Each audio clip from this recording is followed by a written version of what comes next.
This episode is brought to you by Indeed. When your computer breaks, you don't wait for it to magically start working again. You fix the problem. So why wait to hire the people your company desperately needs? Use Indeed's sponsored jobs to hire top talent fast. And even better, you only pay for results. There's no need to wait. Speed up your hiring with a $75 sponsored job credit at Indeed.com/podcast. Terms and conditions apply.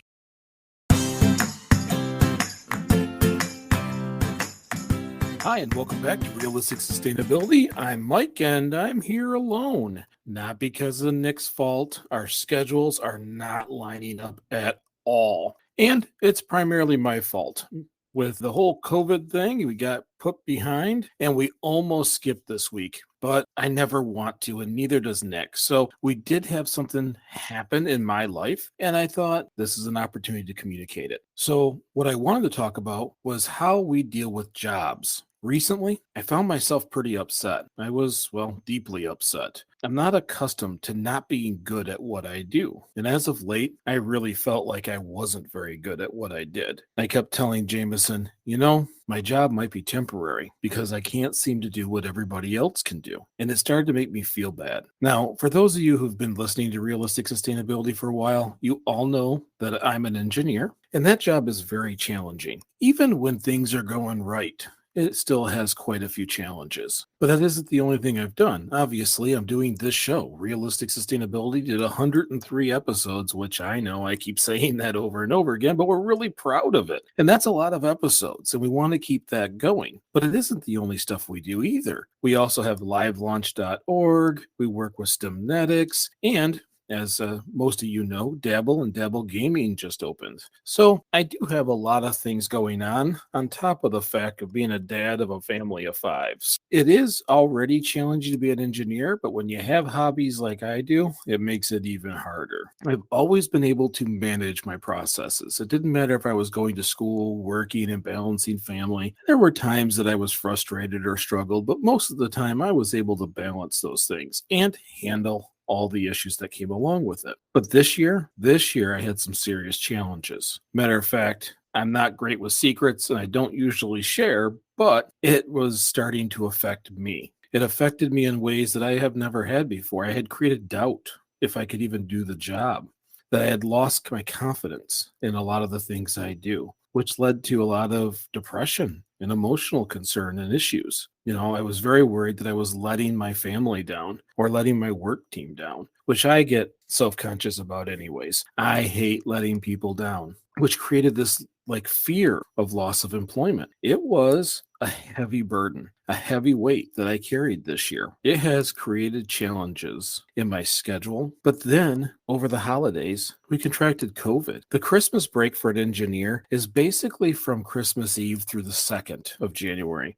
And I get a lot of things done during that time. That is where I catch up on extra things around the house. We record a lot of episodes so I can get to them and edit them when I can, but at least I have that content. And we were preparing to open Dabble, on top of the fact you have Christmas with a whole bunch of kids. So I usually pack a lot of stuff in during that time off. Well, this year, I slept. I slept the whole break. I kept setting up appointments with Nick to record and then sleeping right through them. And even though I was vaxxed, it doesn't make you bulletproof. Because when it came to COVID, my family was very, very lucky. So my complaints are purely because there was things I wanted to do. We did not have health concerns, and we're very lucky for that. But the real reason why I wanted to have this conversation is what happened in my primary job. Feeling like a failure. I was having a hard time keeping up with my work. My workload seemed to be impossible. Sometimes I would start as early as 5 o'clock in the morning and get done at midnight, still leaving things that were supposed to be done that day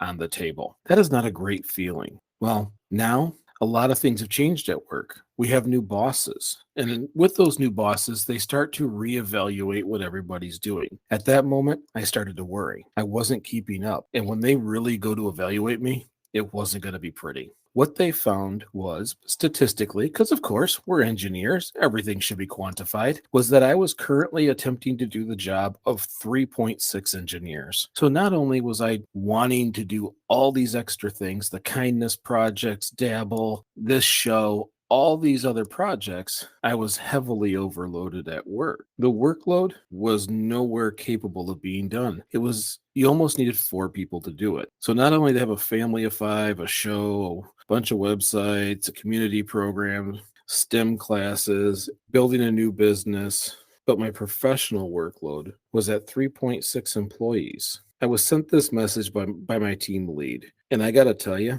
it was like a massive weight had actually been removed off my back. It wasn't me. I wasn't the reason. The reason was the workload was too much for anyone, not just me, but generally anyone. And the fact they noticed, they didn't blame me. They didn't say you weren't doing enough. They saw it and they acknowledged it. Honestly, for a minute, I felt like crying. For a year, I had felt completely inadequate. And the company had just acknowledged it wasn't me over this last year. A lot of times you see stories of companies blaming their employees, blaming them for things that they have done. Lucky for me, I work at a place that doesn't do that. They are now actively attempting to reduce my workload obligations, and my lead is constantly pulling responsibility onto himself so that I don't have to do it. I'm pretty lucky. I work at a place where they value me because they could have just said, Mike, you're not getting it done. I'm very thankful that the people around me see things and change it. Ownership of mistakes is a big deal. I try to do it. I try to teach it to my children. It's always challenging. But for business or corporations to do it, kudos to them. But the reason why I actually wanted to tell you this story is how many of you out there are overwhelmed? How many feel like you can't get your job done? Well, it might not be you. In a sustainable world, we have to have a work-life balance. I have not. I have not had a work-life balance. I have just been working on one project or another, but always working. And it made me think, out of all the listeners out, maybe you're in the same situation, but your company hasn't told you that it's not you. Chances are it's not you. Sometimes you go through these things so long that you start to internalize it. You start to look at yourself and say, well, maybe this is just something I can't do. It's not necessarily true. I bet you can do it. I bet you're doing it for more than just you. Maybe you're doing it for 2 people. Maybe you're doing twice the work you need to do. Maybe you're doing 3 times the work or more. This is important. We can't live like that. You can't have that stress. You can't have that weight. And where I work, it was very lucky for them to notice and make the change. Maybe you're not getting that same thing. So I wanted to put this out there. Look at what you're doing. Because I'm going to tell you, last year, my thoughts, my self-worth, my mental health, my sleep habits, and even my diet were worse. I did worse last year than I ever have in any of those things. Even though we try to work on stuff and in the moments Nick and I get talking and it's all good, my overall mental health was not as good as it could be because I was always worrying about, was I going to lose that job? Was I going to not be able to accomplish what everybody else seems to be able to accomplish? All of my days were booked from the moment I woke up to the moment I went to bed. You have to look at your day. Do you have that recharge time? Does your work dominate your thoughts? It's not healthy. It robbed me of my relaxation. And it even robbed me of the ability to focus on my kids and wife. And the last thing I want is others to endure how my last year went. And if I can just tell you this, even though I will tell you it's not comfortable telling you inside stuff about me, because it's hard. No one ever likes to say, I couldn't. No one ever likes to say, I failed. And I'll be honest, I hate saying things about me in public. So it is something, I'm only doing this because I'm afraid some of you are doing the same.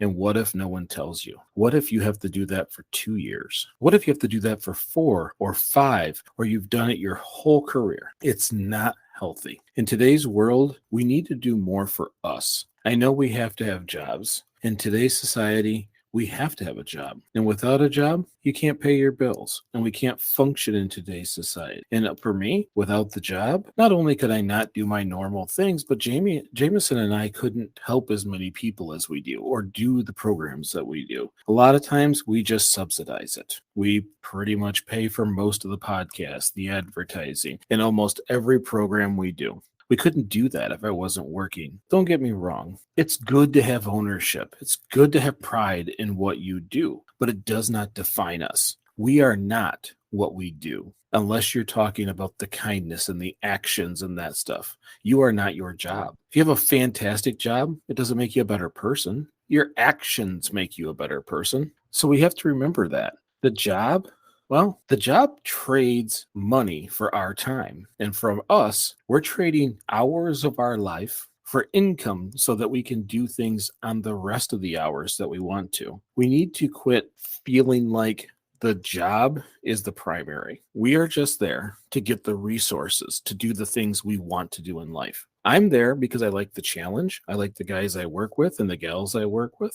But that income helps me do all the other things. It does not define who I am. I just simply sell them some hours so that I can do a job for them, so that when I'm done, I can follow passions. And although I think we'd all rather have Nick here with me, because it is way better to have a conversation with Nick than me just talking to a wall or to currently the picture of me inside of Google, but we didn't have that opportunity. And I think this conversation would have been even better with Nick, but it has to be out there. And I'll be honest, I didn't want to skip an episode. You've already had 2 reruns, and it doesn't matter if I've had COVID or work has been a pain. I like having episodes out at the right time so that when you're expecting them, they're there. And I appreciate your patience as we kind of catch up. I do promise, starting next week, Nick is back. Nick and I will be right back on track doing and saying the things that we always have in the last year and a half,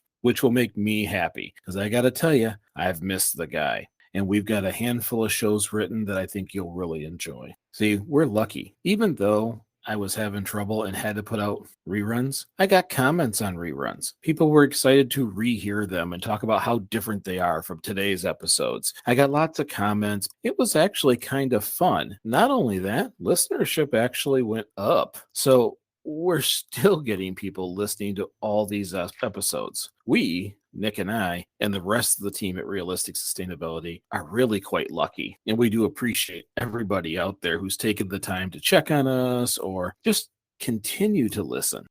And that's why I wanted to do this episode. First of all, I hate leaving you guys with nothing. That's not okay. And I got to tell you, thank you for supporting us as much as you do. I also kind of wanted to explain. It's been a weird start to 2022, but there was reasons. And I wanted you to know that. So you didn't think that this is how the show was going to be forever going forward, because it isn't. It's going back to its format. But I also, more importantly, wanted to talk to anybody out there who's struggling. If you can't handle that job, start looking. If they're not coming to you and saying you're doing the job of 3 people or 2 people, start looking for another one, because you have to have this mental health to accomplish anything. If you want to do anything in life, you have to feel good, and you have to be thinking clearly. And when you are dominated by employment, you can't. You can't sleep without thinking about a problem. You can't sit at a picnic without thinking about that problem. I've had times where I have been at dinner with my wife and I'm trying to work out a problem. We can't do that.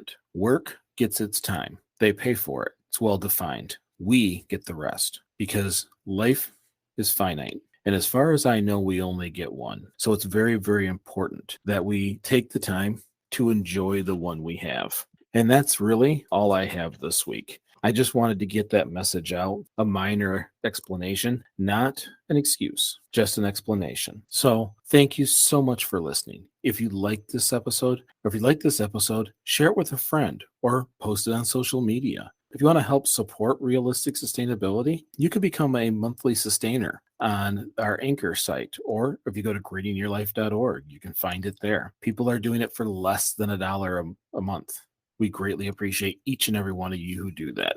Thank you so very much. If you want to support us in another way, just leave us a 5-star review. Leave a comment, click a like, do something.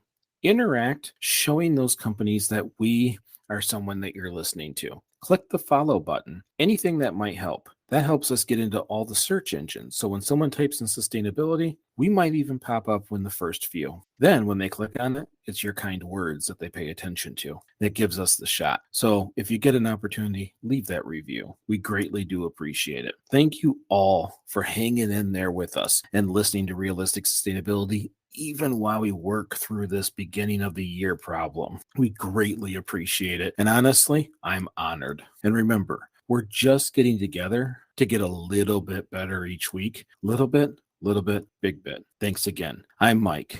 And next week, Nick and I will see you.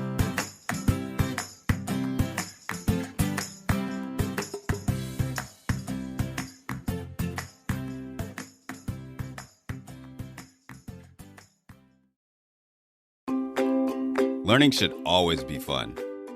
It's proven. When you make it fun, kids will remember. Here at STEMnetics, we believe in teaching kids about science, technology, engineering, and math by building projects. These students are building robots, rockets, electrical circuits, cars, and much more. STEM surrounds us, and the biggest companies in the world are tech companies. Let us help you support your little scholars and prepare them for the future. For more information, visit us at stemnetics.org.